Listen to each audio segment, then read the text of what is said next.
우리 하나님 말씀 함께 보시겠습니다. 오늘 찾으실 말씀은 다니엘서 12장 1절로부터 3절까지 말씀인데요. 우리 한번 다 같이 한 목소리로 봉독해 올리겠습니다. 시작. 그때에 내 민족을 호위하는 큰 군주 미가엘이 일어날 것이요 또 환란이 있으리니 이는 개국 이래로 그때까지 없던 환란일 것이며 그때 내 백성 중 책에 기록된 모든 자가 구원을 받을 것이라. 땅의 티끌 가운데에서 자는 자 중에서 많은 사람이 깨어나 영생을 받는 자도 있겠고 수치를 당하여서 영원히 부끄러움을 당할 자도 있을 것이며 지혜 있는 자는 궁창의 빛과 같이 빛날 것이요 옳은 대로 돌아오게 한 자는 별과 같이 영원토록 빛나리라. 아멘. 오늘 말씀의 제목은요, 다 같이 읽겠습니다. 시작. 부활 어디까지 알고 있나요? 본래 제가 이 제목을요 좀 반말로 했는데 나중에 바꿨어요. 왜냐하면 너무 반말 같아서. 부활 어디까지 알고 있니? 본래 이 제목이었어요. 그런데 어디까지 알고 있느냐라고 좀 바꿨습니다. 몇 해 전에 대한항공의 선전을 보다 보니까 미국 어디까지 가봤니? 이 선전이 나오더라고요. 미국이 50개 주가 넘는데 정말 우리가 알고 있는 그 미국의 몇몇 군데가 아니라 미국 곳곳마다 참 숨겨진 아름다운 곳, 정말 놀라운 곳들이 참 많이 있구나 하는 생각을 그때 광고를 보면서 느꼈던 적이 있습니다. 여러분, 미국만 그러겠습니까? 우리 호주도요 정말 얼마나 대단한지. 우리는 지금 멜번이라는 작은 곳에 살고 있지만 이 호주 전역에 정말 그렇게 아름다운 곳, 놀랄만한 곳이 참 많은데 호주 어디까지 가봤니? 멜번까지 가봤다. 멜번에서만 우리 있고요.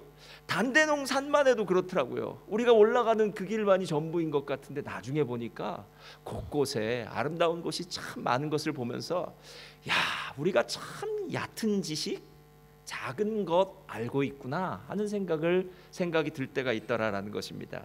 부활 어디까지 알고 계십니까? 우리는 부활절을 맞이할 때마다요 매번 예수님 부활하셨다, 할렐루야. 그래서 계란 먹으면서 주님의 부활을 축하하는, 이 정도에서 끝나는 그 부활이라고 생각했는데요, 제가 다니엘서 12장을 보면서 부활을 조금만 더 좀 생각해 보면 우리에게 더 큰 행복과 기쁨이 있지 않을까 하는 그런 생각이 좀 들었습니다. 그래서 오늘 말씀을 보았는데요, 본문 2절과 3절 한번 다시 펴주시고요, 한번 다 같이 한 목소리 함께 읽겠습니다. 한 번만 더요. 시작.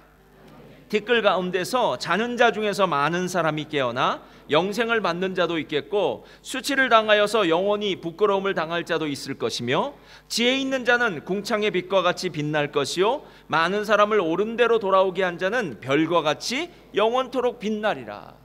여러분, 우리 인간에게 변치 않는 두 가지 사실이 있습니다. 이것은 그리스도인들에게는요 정말 실질적으로 다가오고 이 지식을 온전히 알고 있고요, 세상을 살고 있는 사람들에게는 이 지식이 없는 지식일 수도 있는 사실 두 가지가 있습니다. 하나는 인간의 죽음이고요, 두 번째는 죽음 이후에 있는 심판입니다. 그래서 히브리서 9장을 보니까요, 한 번 죽는 것은 사람들에게 정한 것이요 죽고 난 다음에는 심판이 있다라고 분명히 성경에 기록되어져 있습니다. 그러니까 그리스도인이라고 불리움을 받는 사람은요 죽음이 있다라는 사실과 함께 심판이 있다라는 사실을 함께 알고 있는 사람이더라라는 것입니다. 그러면 부활은 어디에 끼어 있는 것입니까? 바로 죽음과 심판 사이에 끼어 있는 것이 부활이더라라는 것입니다. 왜? 죽음이 만약에 우리를 완전히 뒤덮고 죽음이 끝장났다면요 부활은 의미가 없어집니다. 그런데 죽음의 문제를 이겼기 때문에 부활이 된 것이고요, 그 부활이 있고 난 다음에 우리는 둘 중에 어느 곳으로 가야 될지에 대한 결론이 나야 된다라는 거예요. 그게 오늘 다니엘서 12장에 이야기하고 있는 부분입니다. 땅의 티끌 가운데서 자는 자 중에 많은 사람들이 깨어나겠다라고 얘기합니다. 이 말은 이 땅에 예수 그리스도께서 재림하실 때 모든 먼저 죽었던 사람들이 다 깨어날 것이다라고 얘기해요. 여러분, 우리의 육체는 죽어도요 우리의 영혼은 죽지 않습니다. 실은 육체적인 죽음이다라는 그 의미는요 육체와 영혼이 분리되어지는 것이지요, 우리의 육체는 이 땅에 흙으로 돌아갈지라도 우리의 영혼은 잠시 어느 공간에서 어느 자리에서 머물러 있다가 다시 부활하여서 하나님의 심판대 앞에 서게 되더라라는 거예요. 그런데 부활하여서, 우리 모두가 부활하여서 하나님의 심판대 앞에 섰을 때 두 가지 결론이 나오는데, 오늘 성경은 뭐라고 얘기하냐면요, 깨어나 영생을 받는 자도 있겠고 수치를 당하여서 영원히 부끄러움을 당할 자도 있다라고 얘기해요. 그러니까 한쪽엔 영생이고요, 한쪽은 영원히 부끄러움을 당해서 수치를 당한다라고 얘기해요. 영원히 부끄러움을 당해서 수치를 당한다라고 얘기할 때는요, 단순히 부끄럽다, 수치감이 있다라는 것이 아니라요, 정말 그 자리에 섰을 때 치욕적인 모습이 느껴지는 거예요. 내가 왜 이렇게 살았을까? 내가 왜 예수님을 알지 못했을까? 내가 왜 나에게 주어졌던 그 시간 동안 그토록 살았을까? 라는 막 가슴을 치면서 후회하는 모습들이 바로 부끄러움, 수치감, 이 부분에 대해서 이야기하고 있는 겁니다.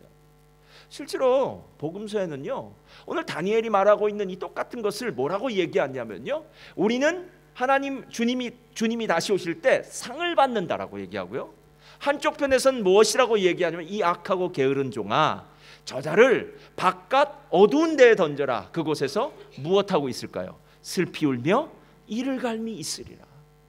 여러분, 왜 슬피 울며 이를 갈까요? 우리가 어떨 때 이를 갑니까? 저는 잘 때 이를 갈더라고요. 잘 때. 그래서 어떤 사람이 이를 너무 갈면은요, 입에 뭐 마우스 피스 같은 걸 또 끼우는 일도 하더라고요. 그런데 어떨 때 이를 가냐면요, 정말 억울하고 분통할 때요. 아, 내가 왜 이랬을까? 막 할 때, 그때 이를 가는데 바깥 어두운 데서 내어 쫓긴 자들이 슬피 울며 이를 갈더라라는 거예요. 여러분, 저를 따라 하시 바랍니다. 예수님은 부활의 첫 열매가 되셨습니다. 믿으십니까? 그럼 우리는 무엇입니까? 우리는 따라붙는 열매들입니다. 그러니까 그 첫 열매와 함께 있는 열매들이에요. 그래서 누구든지 첫 열매 되신 예수 그리스도의 삶을 따라가는 자들, 예수 그리스도의 삶을 닮은 자들, 예수 그리스도처럼 변화된 자들은요, 첫 열매 되신 예수님이 가는 그 길을 갈 것이요, 예수님과 상관없이 살던 사람은 결국 잘못된 길을 걸어가더라라는 것입니다. 그렇다면 우리의 삶의 목적이 무엇입니까? 신앙생활을 하는 목적이 무엇입니까? 오늘 부활절 예배를 드리면서 하나님을 찬양하고 경배하는 이유가 무엇입니까? 오직 하나요. 첫 열매 대신 부활의 첫 열매 대신 예수님과 함께 좋은 데 가는 거 아닙니까? 예수님과 함께 영원한 낙원 새하늘과 새 땅 가는 거 아닙니까? 그곳에서 왕과 같이 누리는 것 아닙니까? 진짜 우리의 삶의 목적은요, 부활의 첫 열매 대신 예수님께 붙는 것, 예수님 따라가는 것, 이래서요 우리가 준비해야 될 것이 있더라라는 거예요. 제가 부모님들을 보니까요, 자식이 어떤 때가 제일 예쁩니까? 라고 물어보면요, 부모님은 하여튼 공부할 때가 제일 예쁘대요. 그러니까 딴 거 할 때, 하여튼 컴퓨터 게임 할 땐 제일 믿고, 하여튼 공부하는 척이라도 하겠죠.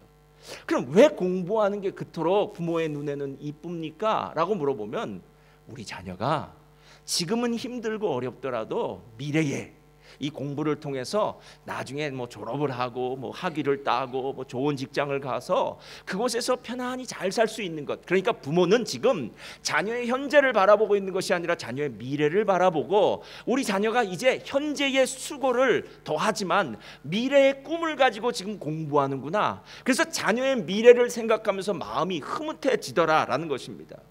실제로 우리가 미래를 생각하지 않으면은요, 이 땅은 진짜 허무한 것 아닙니까? 열심히 산들 무엇 하겠습니까? 다 죽을 건데요, 다 늙을 건데요, 다 병들 건데요. 만약에 죽음이라는 것이 우리의 삶의 운명에 목적지에 놓여져 있지 않다면 열심히 사십시오. 그러나 만약에 죽음이 우리의 인생의 막바지에 마지막에 있는 순서라면, 여러분, 노세 젊어 노세, 늙어지면 못 노나니, 이런 노래 안 부르시기를 주님의 이름으로 축원드립니다. 그런 노래 부르고 나면은요, 심판대 앞에 섰을 때 반드시 우리는 부끄러움과 수치감에 떨 수밖에 없더라라는 거예요. 동물은 겨울을 나는 방법이 두 가지가 있더라고요. 첫째, 동면하는 방법입니다. 뭐라고요? 동면이 뭔지 아십니까? 겨울잠을 자는 거예요. 겨울잠. 제가 예전에 애가 클 때는 별로 동물 다 키워봤어요. 동물이 아니라 하여튼 이상하고 오리도 갔다 와고, 하여튼 그 중에 제일 애완동물로 좋은 게 거북이더라고요. 왜냐면 거북이는 말이 없어요. 근데 거북이는 정말 특이한 존재예요. 뭐냐면 빨라요. 거북이가 느리지 않더라고요. 어느 사이에 눈 살짝 되면 어디론가 사라져버려요. 근데 거북이가 좋은 이유가 있어요. 뭐냐면 겨울엔 잠을 자요. 그러니까 그 겨울 동안에는 먹일 걸 안 먹여도 된다는 얘기입니다. 잊어버려도 돼요. 어디선가 구석에 누워 자다가 나중에 봄이 돼서 날씨가 따뜻해지면 거북이가 다시 나타나요. 그러면 거북이나 곰이라든가 겨울잠을 자는 동물들은요 자면 돼요. 두 번째, 개미나 아니면 다람쥐 같은 이런 동물은요 겨울을 위해서 먹을 것들을 준비해 놓습니다. 그렇지 않습니까? 그러면 우리는 둘 중에 하나는 해야 돼요. 잠을 자든지 먹을 걸 준비하든지. 근데 우린 잠을 잘 수가 없어요. 자다가도 깨어나니까. 그리고 배가 고프니까. 그럼 한 가지 방법밖에 없어요.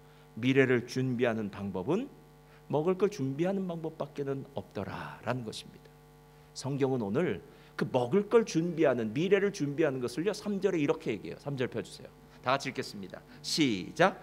지혜 있는 자는 궁창에 빛과 같이 빛날 것이요 많은 사람을 옳은 대로 돌아오게 한 자는, 여러분 지혜 있어야 된다는 거예요. 그러니까 아무렇게나 살아서는 안 돼요, 여러분. 그냥 세상의 시류에 흘러가면 안 됩니다. 시류를 거슬러 올라가야 되고요. 하나님의 뜻이 무엇인지를 분별할 수 있는 능력이 있어야 되고요. 악한 세대 가운데서 나와서 하나님의 뜻이 무엇인지를 온전히 분별하고 선택하면은요, 그때부터 우리의 삶 가운데 놀라운 은혜가 있다라는 거예요. 그런데 제가 이 구절을 그냥 개역개정 성경으로 보니까 무슨 뜻인지 잘 몰랐는데요, 공동번역으로 보니까 훨씬 더 의미 있게 다가오더라고요. 공동번역 펴주세요. 다 같이 읽겠습니다. 시작. 슬기로운 지도자들은 빛날 것이요 대중을 바로 이끈 지도자들은 별처럼 길이 빛날 것이다. 자, 여기에 공통적으로 나온 단어가 하나 있는데요, 지도자라는 단어. 제 마음 가운데 지도자라는 마음이 마음에 꽂혔어요. 왜냐하면 예수를 믿기 전에 우리 모두의 삶은, 그러니까 예수님을 모를 때의 삶이죠. 그때의 삶을 성경은 이렇게 얘기합니다. 사단의 노예가 되어서 사는 삶이다라고 얘기해요. 그러니까 사단의 종되었던 삶이에요. 종은 뭐 하면 되느냐 하면요, 그냥 시키는 거 하면 돼요. 종은 책임질 일이 없습니다. 주인이 다 책임지면 돼요. 종은 그저 일 열심히 하면서 사는 겁니다. 그럼 주인이 먹을 거 주면 먹고, 뭐 안 주면 뭐 지가 만들어 먹든지 어떻게 하면 되겠죠. 근데 예수를 알기 전에 세상 사람들의 삶을 이야기할 때 사단의 종되었던, 노예되었던 삶이라고 얘기해요. 마치 애굽에서 이스라엘 백성들이 바로의 노예가 되어서 열심히 벽돌 굽는 것, 성 쌓는 것, 농사에 어려운 것, 이런 거 하면서 비참하게 살았듯이 세상에 살고 있는 모든 사람들은 노예의 삶을 살고 있더라는 거예요. 그런데 애굽에서 모세와 함께 탈출되어져서요, 시내산에 와서 하나님과 언약을 맺은 백성들에게는 출애굽기 19장에도 그렇게 얘기했는데요, 베드로전서에도 똑같이 그렇게 얘기하더라고요. 베드로전서 2장 9절 펴주세요. 다 같이 읽겠습니다. 시작. 그러나 너희는 택하신 족속이요 왕같은 제사장들이요 거룩한 나라요 그의 소유가 된 백성이니 이는 너희를 어두운 데서 불러내어 그의 기이한 빛에 들어가게 하시니에 아름다운 덕을 선포하게 하려 하심이니라. 이 중에 한마디 단어가 우리에게 마음에 와닿는 거예요. 그게 무엇이냐면, 저를 따라하시면 우리는 왕 같은 제사장입니다. 그러니까 왕이면서 제사장이라는 거예요. 왕이면서 제사장이요. 왕이 하는 일이 무엇입니까? 다스리는 일이잖아요. 그러니까 더 이상 세상이 나를 다스리는 것이 아니라 내가 세상을 정복하고 다스리게 되어 있습니다. 우리 사장님이 나에게 월급을 주는 것이 아니라 주님이 월급을 주신 줄 믿습니다. 그렇다고 해서 직장 가서 그 얘기는 하지 마시고요. 그렇게 마음으로 알라라는 거죠. 마음으로. 비록 우리 사장님이 나에게 돈을 주는 것 같이 전달해 줄지 몰라도 나에게 일을 시키시고 내가 그 월급을 받는 것은 하나님의 은혜로 받는 것이다. 하나님이 나의 주인이시다라는 생각. 그 하나님이 나의 주인이신 하나님이 전권을 나에게 주셨어요. 이제 일을 다스리는 거예요. 마지못해서 억지로 죽지 못해 목구멍이 포도청이라서 일 나가는 것이 아니라 매일 월요일 아침이 되면, 내일은 쉬는 날이니까 나가지 마시고요, 화요일부터 시작하겠네요. 매일 월요일 새롭게 일이 시작되면 기쁨으로, 하나님 제가 오늘 또 왕으로서 이 직장에 나아갑니다. 직장에 어느 누구가 나를 건드릴 수 있는 것이 아니라, 나를 힘들게 할 수 있는 것이 아니라 내가 하나님의 능력으로 오늘도 믿음으로 나아가오니 오늘 이 일들을 통해서 하나님께 영광 돌리게 하여 주옵소서. 할렐루야. 이거 아닙니까, 여러분? 그럼 만약에 우리가 어떤 일을 할 때요, 이건 참 내가 좋아서 하는 일입니다 라고 얘기할 때가 있고요, 이건 하나님의 영광을 위해서 하는 일입니다 라고 얘기할 때가 있어요. 여러분, 좋아서 하는 일로는요 절대로 여러분이 만족할 수가 없습니다. 왜냐하면 우리가 좋아하는 일들은요 계속 바뀌어요. 근데 하나님의 영광을 위해서 일하는 일은 좀 틀려요. 하나님이 내게 맡겨주신 사명이기 때문에, 나에게 그 일을 다스리게 하셨기 때문에 내가 그 일을 감당하면서요 감사하고 행복하며 기쁠 수 있다라는 거예요. 이게 왕 같은 사람이에요. 그럼 제사장은 무엇이냐? 제사장은 하나님과 사람 사이에서 중재하는 사람이 제사장이에요. 그러니까 사람들은 제사장에게 꼭 가야만 하나님을 만날 수 있고요, 하나님은 사람들에게 내려올 때 제사장을 통과해야만 사람들에게 말씀을 전해줄 수 있어요. 그러니까 제사장이라는 사람이 얼마나 중재자로서 중간에서 아주 귀한 역할을 하는지 모른다라는 거예요. 그러니까 우리는 모두 다 리더 아니냐는 거예요. 리더요. 세상 사람들과 하나님과 사이를 화목케 하기 위해서 하나님이 우리를 대사로 불러주셔서 그들 사이를 화목케 만드는 통로, 축복의 통로, 그리고 하나님의 축복받은 리더로서 그들에게 복음을 전달해 준 사람 아니겠냐는 거예요. 제가 지난주에 김대휘 목사님 모시고 난 다음에도 은혜도 많이 받았지만, 김대휘 목사님이 첫째 날 지난 주일날 얘기했던 게 참 마음에 와닿더라고요. 그 남한 집에 있었던 계집 여종, 참 아무것도 아니지 않습니까? 남한 집에 종이 몇 명이나 있었겠습니까? 제가 보기에는 좋게 30명은 있었을 것 같아요. 군대 장관 정도 되면요. 제가 예전에 어느 집에 가니까 종업원을 3명을 쓰더라고요. 3명. 종업원이 아닙니다. 죄송합니다. 집에서 일하는 여자가 3이 있더라고요. 보통 사람도 3 정도는 쓰는데요, 한 나라의 군대 장관이라면은요 10명, 20명, 아니 그 당시엔 노예를 부렸던 사람이니까 수십 명 있었을 거예요. 그 중에는 건장한 남자 노예들도 있었을 겁니다. 애를 잘 낳는 여자 노예들도 있었을 겁니다. 여기서 애 잘 낳는다는 건 그 가게의 보탬이 되는 사람들이겠죠. 그런데 이 계집 여종은 본토 사람도 아니에요. 아람 사람도 아니고 저기 이스라엘에서 잡아온 여자 하나예요. 김대휘 목사님은 그 여자를 영자씨라고 그러더라고요. 그래서 영자양, 영자씨, 영자야, 어떻게 불러도 상관없어요. 아주 별 볼 일 없는 사람이에요. 그런데 다시 생각해도 그 집을 변화시킨 사람은 영자씨예요. 그래서 나중에 나만이 천국에 올라가면 참 얘기 잘하시더라고요. 천국에 올라가서 이 영자씨를 만나면 영자씨가 아니라 영자가 뭐가 된다고요? 여사님이 되는 거죠. 그래서 여사님이 되는 거예요. 왜요? 난 내가 주인이라고 생각하고 내가 리더라고 생각해서 우리 가정을 이끌었는데, 나중에 천국에 가서 보니까 하나님이 말씀하시기를, 나만 네가 이 가정의 리더가 아니야. 이 가정에는 내가 이스라엘에서 너희들에 의해서 잡혀온 그 작고 보잘것없는 이름 없는 계집 여종이 너희들의 집안을 믿음으로 구원으로 이끌 수 있는 진짜 리더야. 이렇게 얘기하신다는 거예요. 할렐루야. 여러분, 예수 믿는다는 것 자체가 리더가 된다라는 거예요. 하나님을 안다는 것이 바로 리더예요. 리더라면 책임이 있고요, 리더라면 특권이 있고요, 리더라면 누리기도 하고요, 리더라면 명령하기도 하는 것, 그게 바로 우리들의 삶이 아니겠느냐라는 거예요. 다니엘서 12장 3절이 무슨 말입니까? 슬기로운 지도자들은 밝은 하늘처럼 빛날 것이다. 대중을 바로 이끈 지도자들은 별처럼 길이길이 빛날 것이다. 여러분, 이 말을 그냥 허투루 들지 마시기 바랍니다. 천국은 절대로 천국에 들어간 사람이 절대로 부끄러운 구원으로 들어갈 수 있는 사람은 없어요. 여러분, 가끔 어떤 사람이 저에게 이렇게 얘기하더라. 목사님, 이 부끄러운 구원 성경이 나오지 않습니까? 우편강도 혹시 부끄러운 구원 아닙니까? 그 사람은 평생을 강도짓 하다가 마중에 십자가에 죽기 바로 전에 그때 예수님 옆에서 예수님께 고백 한번 잘했다가 천국에 간 부끄러운 구원을 받은 사람 아닙니까? 여러분, 성경엔 부끄러운 구원이란 말 안 나와 있습니다. 저를 따라 하시 바랍니다. 우편강도는 믿음으로 구원받았습니다. 맞나요? 틀리나요? 여러분, 그 믿음이 쉬운 믿음이었던 것 같습니까? 옆에 좌편 강도가요 예수님을 비난합니다. 야, 지도 죽으면서, 지도 힘이 없어서 저렇게 십자가에 달려 죽으면서, 죄 없이 사람들에게 모함을 받아서 비참하게 죽으면서 무슨 메시아야? 네가 만약 메시아라면은 너 자신도 구원하고 우리도 한번 구원해 보아라. 예수님을 향해서 모욕적인 언사를 던집니다. 군중들이 있습니다. 제자들은 이미 벌써 다 도망가 버렸고요.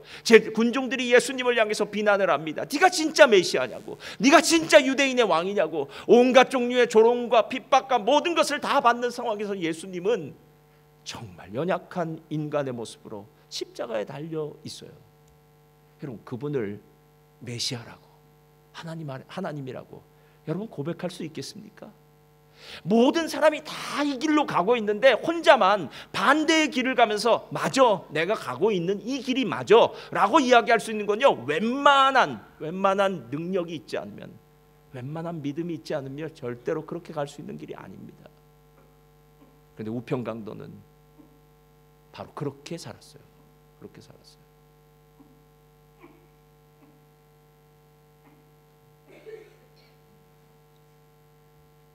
예. 우평강도는 그렇게 살았어요. 예전에 시원하게 한번 하시고요. 너무 제가 심각하게 얘기했나 봐요. 예전 남미에 있을 때 한국에서 유명한 목사님이, 아주 유명한 목사님이에요. 교회가 수만 명 되는 목사님이 장로님들, 권사님들과 함께 여행을 오셨더라고요. 그래서 평일날이었는데 저한테 연락이 왔어요. 그래서 어떻게 했어요? 연락이 왔는데 저희 교회 그때 20인승짜리 이렇게 버스가 있었는데요. 그때 뭐라고 하냐면, 목사님 하루만 일일 관광, 오늘 여기서 하루 정도만 있는데 일일 관광 좀 부탁한다고 그러시더라고요. 그래서 알았다고. 그래서 제가 전도사님을 보냈어요. 전도사님 운전을 하고 하니까 또 20인승 그래서 보내고, 또 그 담임 목사님이 몇만 명 되는 교회니까요. 한국에서 정말 만날 수도 없는 분이에요. 그분이 조수석에 앉고, 그다음에 장로님들, 권사님들이 뒷자리에 앉아서 이렇게 갔어요. 자, 그때 일일 관광의 리더는 누구였을까요? 그 목사님이셨을까요? 우리 전도사님이었을까요? 전도사님이죠. 우리 그런 말 있잖아요. 운전대 잡은 사람이 임자예요.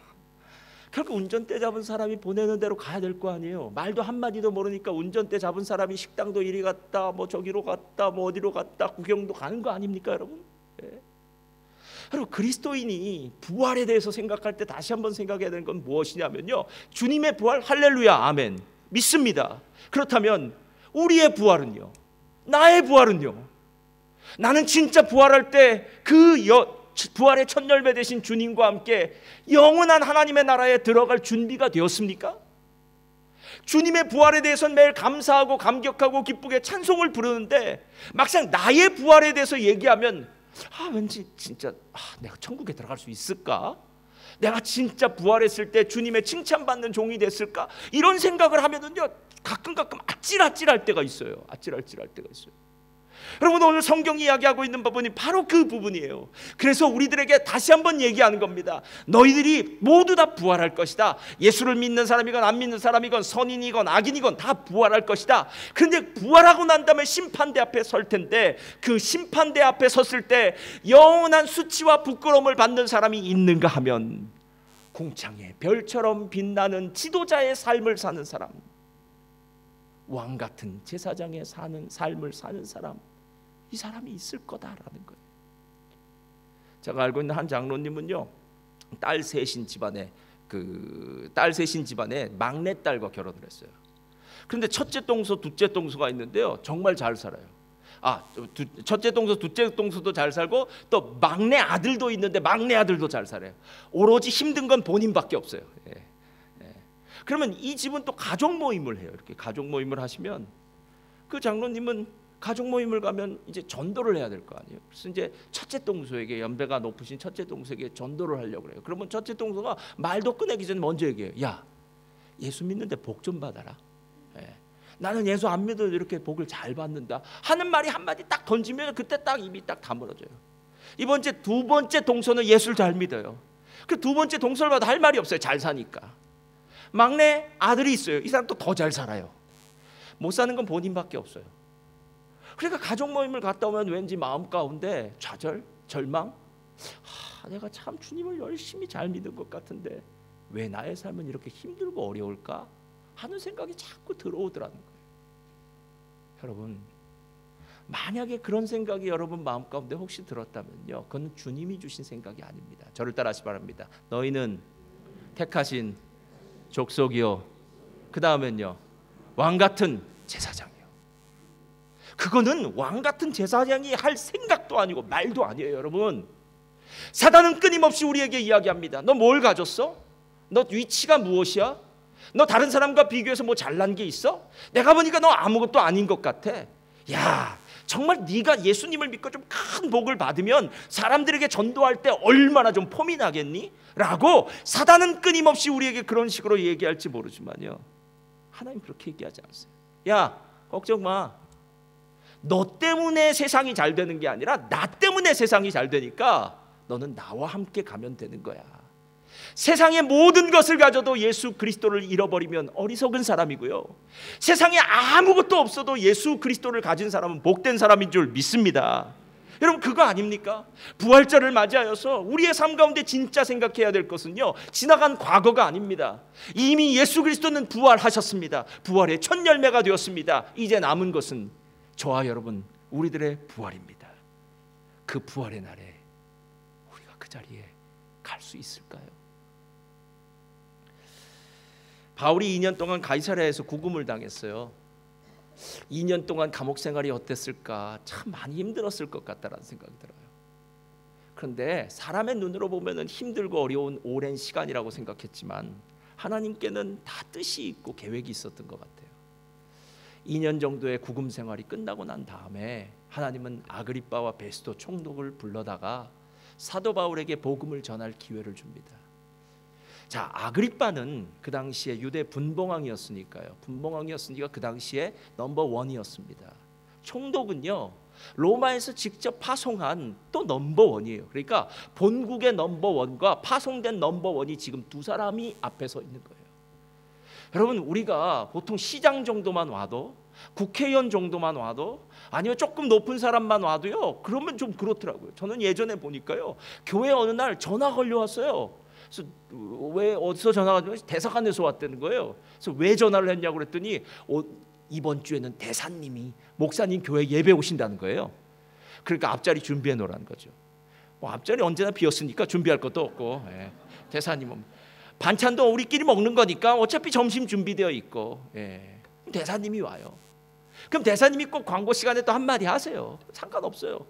설교에 은혜 받고 가면 되죠. 뭐가 더 중요하겠어요. 근데 대사님만 온다 그래도 마음이 왠지 설레요. 그리고 왠지 좀 주눅이 들어요. 대사님만 설교할 때도 좀 조심스럽고. 근데 여러분, 오늘 유대의 총독과 왕 두 사람을 앞에 앉혀놓고 사도 바울이 어디 주눅이 듭니까? 난 왕 같은 제사장이야. 하나님이 보내신 사도야. 하나님이 나와 함께 있지. 비록 죄수의 몸이지만 나는 하나님의 사람이야 라는 생각이 있었어요. 그들에게 천국에 대해서 얘기합니다. 심판에 대해서 얘기합니다. 예수 그리스도를 믿어야만 구원받고 부활의 날에 주님의 부활에 동참할 수 있고요, 새 하늘과 새 땅 천국에 들어갈 수 있는 놀라운 축복을 받는다고 얘기해요. 그랬더니 베스도 총독이 옆에서 이렇게 얘기합니다. 야, 바울아, 네가 공부를 너무 많이 한 것 같아. 이제 공부를 좀 그만해라. 네 많은 공부가 너를 미치게 한 것 같아 라고 얘기해요. 그랬더니 옆에 있는 아그리빠 왕은 이렇게 얘기합니다. 바울아, 너 지금 네 모습이나 한번 다시 살펴봐.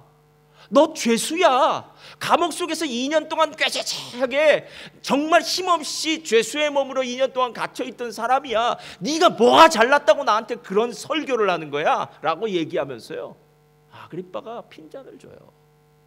그때 사도 바울이 이렇게 얘기합니다. 말이 적으나 많으나 당신뿐 아니라 오늘 내 말을 듣는 모든 사람도 다 이렇게 결박된 것 외에는, 저를 따라하시 바랍니다, 나와 같이 되기를 하나님께 원하나이다. 여러분, 정말 예수 믿으십니까? 정말 궁창의 별처럼 빛나는 복 있는 자, 부활의 영광에 들어간 자 되기를 원하십니까? 그렇다면 생각을 바꾸세요. 안 된다, 못한다, 힘들다가 아닙니다. 나는 할 수 있어. 누구 안에서요? 주 안에서. 주 안에서. 예수님 안에서. 하나님 안에서. 나는 다른 사람 필요 없어. 하나님이 함께 하시잖아. 그 하나님과 함께 있다를 믿음으로 살아가면요, 우리의 부활의 날에 여러분 결단코 수치와 부끄러움 당하지 않을 것입니다. 저는 심판대 앞에 우리 모두가 아마 섰을 거예요. 그때 여러분 중엔 저를 쳐다보는 사람이 있을 것 같아요. 목사님 어디로 가나? 보지 마시기를 바랍니다. 예, 당연히 이쪽으로 갈 테니까 여러분이나 걱정하세요. 예, 본인이나. 예, 꼭 그럴 때 남 보는 사람들이 있어요. 예, 다른 사람 보지 말고 나는 부활의 몸을 입고 천국에 갈 거야. 할렐루야. 저 여러분 이런 놀라운 축복이 있으시기를 예수님의 이름으로 축원드립니다.